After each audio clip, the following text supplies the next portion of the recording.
19ാം നൂറ്റാണ്ടിലെ ഇംഗ്ലണ്ടിൽ ജീവിച്ചിരുന്ന എഡ്വേർഡ് മോഡ്രേക്ക് എന്ന യുവാവിന്റെ ജീവിതം ഏതൊരു ഹൊറർ സിനിമയും വെല്ലുന്നതാണ്. എഡ്വേർഡ് ഒരു സമ്പന്ന കുടുംബത്തിലായിരുന്നു ജനിച്ചത്. സുന്ദരനും കഴിവുള്ളവനുമായിരുന്നു അദ്ദേഹം.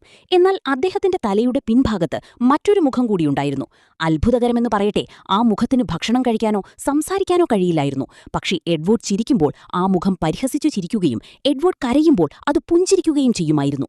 എഡ്വേർഡ് ഡോക്ടർമാരോട് പറഞ്ഞത് ഏറ്റവും ഭീകരമായ കാര്യമായിരുന്നു. രാത്രിയിൽ എല്ലാവരും ഉറങ്ങുമ്പോൾ തന്റെ പിന്നിലെ ആ മുഖം തന്നോട് നിഗൂഢമായ കാര്യങ്ങൾ സംസാരിക്കുമെന്നും നരകത്തെക്കുറിച്ച് മന്ത്രിക്കുമെന്നും അദ്ദേഹം അവകാശപ്പെട്ടു. ഈ പിശാചുമുഖം എന്നെ ഉറങ്ങാൻ അനുവദിക്കുന്നില്ല എന്ന് അദ്ദേഹം കരഞ്ഞു പറയുമായിരുന്നു. ആ മുഖം ശസ്ത്രക്രിയയിലൂടെ നീക്കം ചെയ്യാൻ അദ്ദേഹം പലതവണ ഡോക്ടർമാരോട് ആവശ്യപ്പെട്ടെങ്കിലും അക്കാലത്ത് അത് അസാധ്യമായിരുന്നു.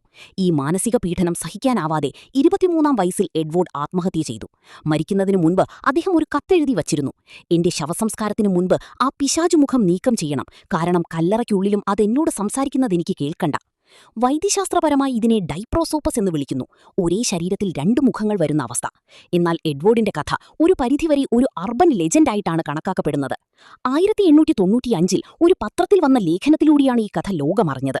ആ രണ്ടാമത്തെ മുഖം സംസാരിക്കുമായിരുന്നു എന്നത് കഥയ്ക്ക് മിഴിവേകാൻ ചേർത്തതാണെന്ന് പറയപ്പെടുന്നു.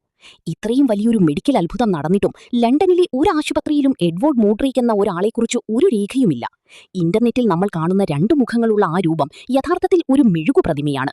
Wax museum prop. ഒരു കലാകാരൻ ഈ കഥ കേട്ട് നിർമ്മിച്ചതാണത്.